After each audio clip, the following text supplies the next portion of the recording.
Chapter 23, I've won the lottery. What? All the students in the class were stunned. Su Nan, who was standing on the podium and was preparing to ridicule Chen Hao, had an incredulous look on his face. How did Chen Hao get so rich? Meng Qairu's lips parted slightly. She felt her breath quickened. Even Yang Xia, who was at the bottom of the podium, looked shocked. At one glance, these cash amounted to approximately a few $100,000. Chen Hao, where did you get this money from? Meng Qairu calmed herself and asked. That's right, Chen Hao, there is at least 200,000 here. Several female students near the podium couldn't help but ask. Yes, there is 200,000 here. As to where I obtained it? It's from a lottery, Chen Hao said. Of course, he could not tell them about the minimum withdrawal amount that his sister set for him.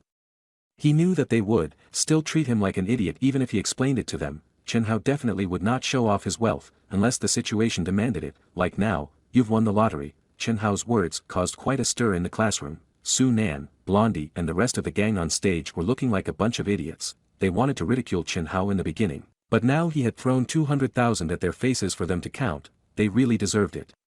They continued to stand on the stage as they were too embarrassed to walk down. Yang Xia anxiously asked, Chen Hao, how much did you win? Her breathing was fast, she was afraid that he had won a few million. If that was true, she wanted to jump off the building. No. Absolutely not, as somebody who was dumped by her, how could he have such good fortune? No, Chen Hao smiled calmly. Not much, not much, how much is not much? 200,000, Meng Qairu looked at Chen Hao questioningly. Whatever you say, said Chen Hao. Everyone was dumbfounded. What did he mean, whatever you say? The classroom was in an uproar as the students anxiously guessed how much Chen Hao won. This was because most of the students there, including Meng Qairu, had always looked down on Chen Hao. He was a poor dude who deserved to be derided and mocked at. However, now that he had won the lottery, many people's self-esteem could not bear it, but mostly, they were just jealous. 5,000, it should be easy to count, right? Chen Hao gave the dumbfounded Su Nan a cold glance, then he took out another 5,000, flung it in front of Meng Qairu. Then, he turned to the rest of the students and asked, who can lend me their bags? Since he had revealed that he was rich, Chen Hao did not plan on being a wimp anymore.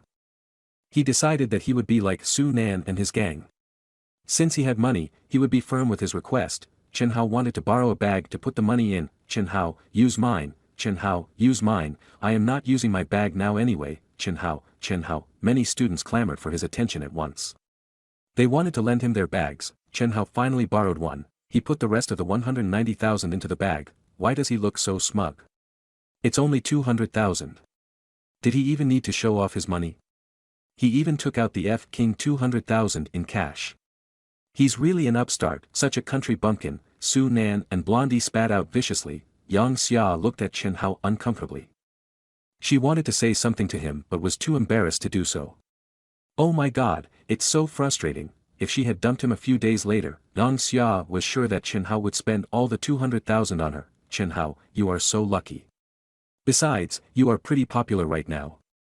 All the students here are willing to lend you things like bags. Since you are so rich now, don't you want to treat everyone to a meal? At this moment, Meng Qairu said out of jealousy from the podium, you're right, young Master Chen. Since you've won 200,000, you should treat us to a meal. We are not sure whether our young Master Chen is willing to or not. We have been classmates for 3 years already, don't we get to share this glory with you?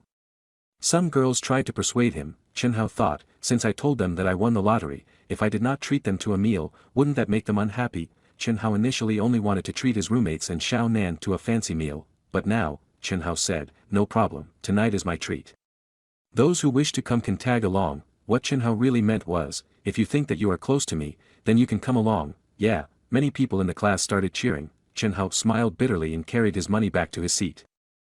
This morning's class had become more interesting. More and more people started to surround Chen Hao. All of them wanted to know how much Chen Hao won, but Chen Hao managed to dodge their questions. Hence, some of them started feeling anxious. Su Nan, what's our plan tonight? Are we still going? This guy is excluding us intentionally, Blondie said viciously. Anybody would feel antsy if the person you had always bullied and looked down on was suddenly doing better than you. Blondie was that kind of person. We should go. We definitely have to go. Let's bleed that kid's wallet dry tonight. Looking at Chen Hao, Su Nan smiled while rubbing his chin. Blondie instantly understood.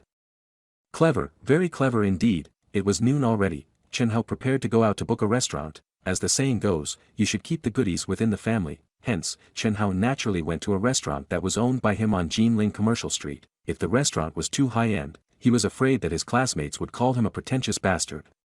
200,000 was definitely not enough. Although the money that he spent would eventually end up in his pockets, it would be too far-fetched. Hence, Chen Hao found a relatively less expensive place that was similar to Ming Huang Restaurant in terms of status on Jinling Commercial Street. The restaurant's name was Home Cooked Kitchen Restaurant. The moment he entered the restaurant, Chen Hao saw a few familiar faces. Manager Zhao, our expenditure today is not bad, huh? Each of us spent approximately 1,880.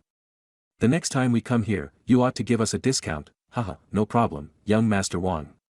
The next time you come here, we will definitely give you a discount. Wang Yang is really gaining a lot of respect, of course. Do you know who Wang Yang is? He drives an Audi A6 and even uses it for practice only. The restaurant he frequents is also a 5-star restaurant like this home-cooked kitchen restaurant. Whoever marries young Master Wang, he or she will truly be dignified. Wei, we were able to come here today because Wang Yang fancies you. Chen Hao took a look and saw that the group of people consisted of the president and vice president of the student council, Jiang Weiwei and Wang Yang, and Jiang Weiwei's other friends. They were all looking at Wang Yang with admiration. Welcome, sir. Chen Hao wanted to avoid them initially, especially Jiang Weiwei, whose mouth was like a cannon. She would ridicule people wherever she went. He silently thought to himself that what a coincidence it was to bump into them. He was about to leave to look for another restaurant, but the waiter had a sharp eye. He immediately bowed to Chen Hao, his voice ringing loud and clear. That attracted Wang Yang and the group's attention. The moment they turned their heads, their eyes gleamed. Chen Hao, Jiang Weiwei shouted in surprise, then asked with contempt, "What are you doing in home-cooked kitchen restaurant?" In her eyes, Chen Hao was the type of person who would work hard and struggle every day for money. To the extent that if he did not think of a way to earn money today, he would go hungry tomorrow. So how could he possibly come to a high-end place like this? Maybe he came here for a part-time job. I'll be damned. Our department is having a class this afternoon and he came here to work. I think that he slipped out secretly. Was it because he knew that his student subsidies were a hopeless cause? That's why he is looking for a part-time job to earn some money. Or else he would be expelled from college. 4 or 5 of the girls obviously knew who Chen Hao was and started laughing scornfully. Jiang Weiwei's gaze was cold. She interrogated, "Chen Hao, how dare you skip classes just to work part-time? Believe it or not, I am going to tell the department to take disciplinary action. So that even if you earn the money, you would not have enough credits to graduate." Wang Yang was sneering. Chen Hao relied on his good grades and didn't bother to greet him whenever he bumped into him. Wang Yang wanted to see how this person could continue to survive in their department. "I didn't come here for a part-time job. I only came here to book a private room." When he heard Jiang Weiwei and her group ridiculing him one after another, Chen Hao was mad. He casually replied to them and did not plan to walk away anymore. He went directly to the front counter. "What? You want to book a private room?" Jiang Weiwei and her group of friends were stunned. The look of hatred on their faces became even more obvious.